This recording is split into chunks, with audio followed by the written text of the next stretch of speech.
안녕하세요. 암과 책의 오디세이 김세섬입니다. 90일에서부터인가요? 제가 불운 앞에서 어떻게 살아야 되느냐 주제로 이야기를 하고 있는데 아직까지도 끝나지가 않았습니다. 과연 오늘은 끝날 수 있을지 슬슬 마무리를 해보도록 할게요. Fly me to the moon. 네, 지난 회에서 다 잘 될 거야 보다 기대도 돼, 곁에 있을게 라는 말이 더 좋다고 하셨어요. 그 비슷한 대사가 나오는 미국 드라마 메어 오브 이스트타운 얘기도 해주셨고요. 그러면서 위안이 된 다른 책도 말씀해 주시겠다고 하셨는데요. 어떤 책인가요? 네. 제가 책 얘기를 참 너무 안 했죠. 그래서 책을 하나 가지고 왔습니다. 네, 그건 바로 빅터 프랭클의 죽음의 수용소에서라는 책이에요. 네, 참고로 이 책은 막 문장이 아름답고 그렇진 않습니다. 네, 구조도 대단히 뛰어난 구조다 이런 건 아니에요. 네, 사실 내용이 더 중요한 책입니다. 네, 이 저자인 빅터 프랭클이 나치 치하에서 그 아우슈비츠라고 하나요? 유대인 수용소에 직접 있었던 그 경험을 가지고 쓴 책이에요. 네, 그러니까 일종의 뭐라고 생각이 드냐면요. 우리가 서울대를 간 어떤 학생의 수험기를 읽을 때 그 문장력을 하나하나 따지진 않잖아요. 네, 너무 아름다운 문장이야, 필사해야지 그런 느낌은 아니잖아요. 오히려 네. 그 안에서 이 사람은 어떻게 공부를 했을까? 이 사람은 그 힘든 시간을 어떻게 버텼을까? 라는 거가 궁금해서 그 수험기를 집어드는 것일 텐데요. 네. 좀 그런 류다라고 생각하시면 될 것 같습니다. 알겠습니다. 죽음의 수용소에서 그럼 어떤 부분이 위안이 됐습니까? 참고로 죽음의 수용소에선 저의 인생책이기도 하고요. 네, 제가 아파서 그 병원에 있을 동안, 입원 생활할 동안 이제 좀 소리내어서 글을 읽는 게 좋을 것 같아서 실어증으로 고생할 때 이 책의 구절구절 좋은 구절들을 좀 소리내서 읽기도 했었는데요. 네, 재활하느라고 네. 재활훈련으로 이걸 낭독을 했었죠. 네, 낭독하기도 했었는데 이제 그 수용소 상황이 정말로 열악합니다. 뭐 여러분 다 짐작이 되시겠지만 일단은 식사부터 청결, 뭐 강제 노동, 그러니까 이건 일반 감옥이랑은 달라요. 감옥만 해도 어느 정도 인간적인 어떤 인권이 지켜지는 곳이고요. 네, 여기는 글쎄요. 어떤 데 막 어느 날은 줄을 세워요. 그래서 사람들이 막 줄을 서요. 좋은데 편안한 데 가나 보다 하고서. 네, 그래서 주인공도 막 줄 설까 말까 망설이거든요. 네, 근데 그냥 뭐 예를 들면 기회를 놓쳐서 줄을 못 섰다고 쳐봐요. 네, 그러면 그 줄이 그래서 좋은 데 가나? 근데 알고 봤더니 그 소각장이라고 해야 되나요? 네, 그런 데로 가는 줄이고 막 그래요. 그러니까 네, 나의 삶과 죽음이 그냥 언제 어떻게 달라질지 모르는 거예요. 네. 그러니까 내일 내가 살지 죽을지도 몰라요. 그 수용소에 간 것만 해도 진짜 엄청난 불운인데 그 네. 안에서도 또 이제 운의 이 행운이냐 불운이냐 사소한 운 때문에 또 이제 목숨이 막 왔다 갔다 하고 그렇네요. 그렇습니다. 그런 상황에서 어떻게 사람이 제정신을 가지고 살 수 있을까요? 네, 음식도 너무너무 적게 줘서 사람이 이제 음식을 굉장히 적게 주면요.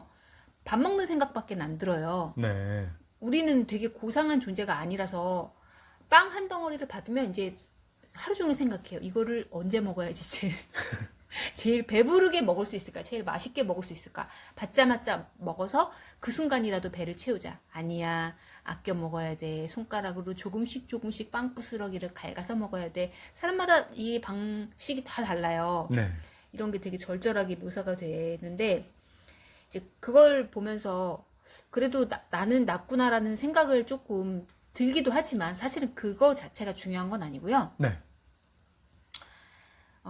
지금 이 책에서 묘사가 되는 집단들이 있어요. 네, 삶을 아예 포기해버린 사람들이 나오거든요. 네, 수용된 그 유태인들 중에. 네. 근데 그 사람이 삶을 아예 포기해버린 줄을 모든 사람이 다 알 수 있어요. 어떻게 할 수 있습니까? 아침에 안 일어나요. 아, 안 일어난다는 게, 그래, 안 일어나도 좀 때리면 일어나겠지. 좀, 옆에 흔들고 하면 일어나겠죠. 아니면 맛있는 음식을 준다고 하면 일어나지 않을까요? 아니요.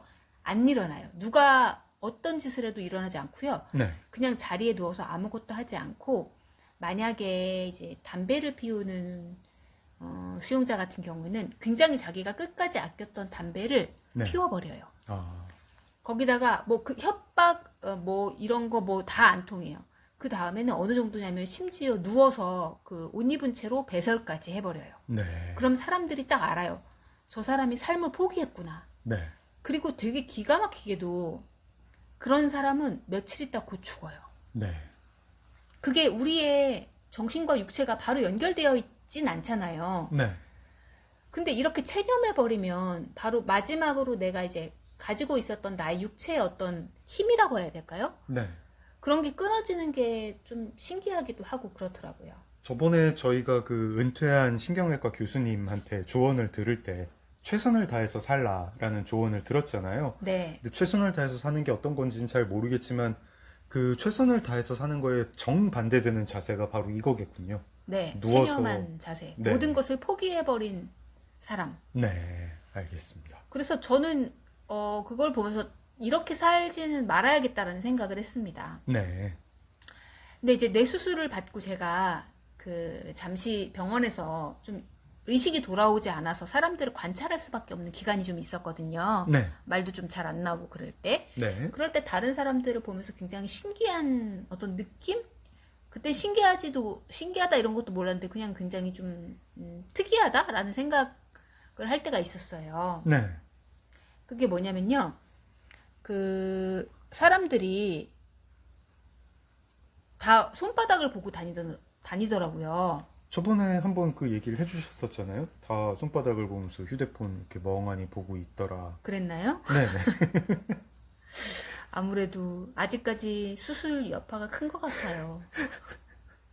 근데 이게 그 죽음의 수용소에서의 체념한 사람들이랑 좀 겹쳐 보였나요? 네. 그러니까 사람들이 모두 다 이제 비슷한 표정으로 한 사람도 예외 없이 모두 다 보고 있는 화면은 다를 텐데 네. 고개를 숙인 채 핸드폰이 마치 자신의 생명줄인 것처럼 네. 전 그때 어떤 느낌도 들었냐면 네. 우리가 게임 하다 보면요 아케이드 게임 같은 거 있잖아요. 옛날에 그 게임 선생님들이 가지 말라고 했던 거 오락실. 네. 전자오락실. 오락실. 네. 오락실에 보면 사람들의 생명이 이렇게 초록색으로 나의 생명, 내가 움직이는 캐릭터의 생명이 초록색으로 나오잖아요. 네. 마치 꼭 그거에 연결된 사람인 것처럼 느껴지더라고요. 네. 자신의 생명줄인 것처럼 마치 내가 초록색 내 목숨이 얼마나 줄어드는지가 거기 달려 있는 것처럼. 아, 그 핸드폰에서 그게 표시되는 것처럼 그것만 뚫어지게 보고 있더라. 그런 말씀인가요? 네, 맞습니다. 네. 사람들이 핸드폰 보면서 막 배설을 하고 그랬던 건 아니죠, 그래도? 네, 그렇지는 않았던 것 같아요. 아, 네. 그 정도까지는 아니지만 네. 굉장히 생기 없이 네. 핸드폰만 뚫어지게 보고 있더라. 네. 알겠습니다. 그러면은 그걸 보면서 이게 죽음의 수용소 생각이 나고 그러면 아, 난 저렇게 살지 말아야겠다. 이런 생각을 하신 건가요? 그렇기도 했고요. 네. 이제 그 죽음의 수용소에서를 통해서 이 저자 빅토르 프랭클 박사가 이야기하고 싶은 건 사실은 인생의 의미예요. 네. 삶의 의미가 있는 사람은, 삶의 의미를 아는 사람은 어떤 환경도 이겨낼 수 있다라는 네. 게 그의 주장이고 이걸 로고테라피라고 부르고 있거든요. 네. 근데 이 삶의 의미를 찾을 수 있는 방법 3가지를 제시합니다. 책에서. 네. 제가 그거를 책을 안 읽으신 여러분들을 위해서 책을 읽으면 사실 더더욱 좋아요. 책 얇거든요. 네. 금방 읽어요. 그러니까 한번 읽어보시기를 바라고. 책 얘기를 할 때마다 청취자가 10명씩 줄어드는 거는 알고 계시죠? 네. 아무리 뭐 유대인 수용소 뭐 로고 테라피 해도 소용없어요. 책 얘기하면 쭉쭉 줄어들고 뭐 맛있는 음식 뭐 아니요, 미국 드라마. 음식도 안 통하는 것 같고 네. 이제 저의 어떤 암 얘기로 아. 암 얘기로 이렇게 하니까 암이 나았다 이러면은 아. 이제 사람들이 막 이제 좋아하면서 들어주실 것 같아요. 네. 그래도 책 얘기 하실 건가요? 방법 3가지. 네. 딱 3가지만 네. 이야기해 볼게요. 아, 이거 오늘 끝내야 되는데. 오늘 3가지만. 네. 세 가지 중에 한 가지 정도 얘기할 시간이 남았네요. 첫 번째, 네. 무언가를 창조하거나 특정한 일에 몰두해라. 아, 2번째, 네.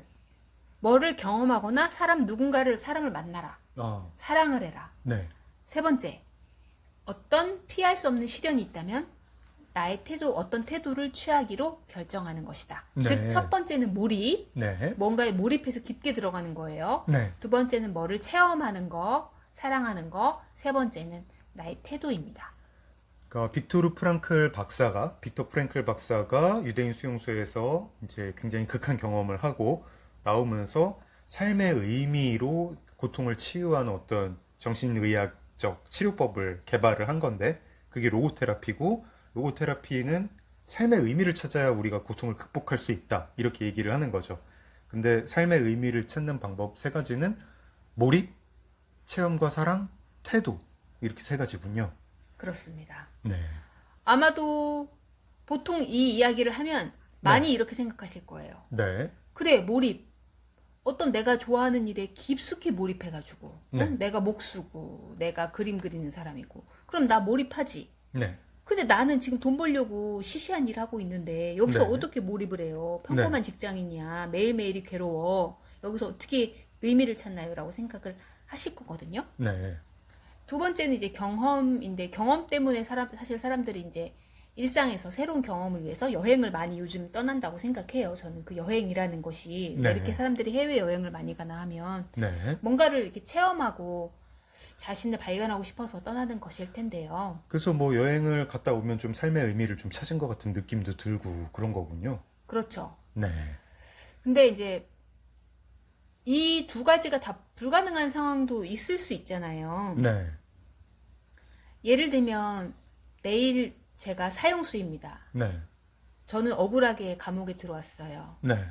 뭐에 몰입하나요? 뭐에 몰입해요? 음, 뭘 경험하죠? 이제 죽을 날이 얼마 안 남았습니다.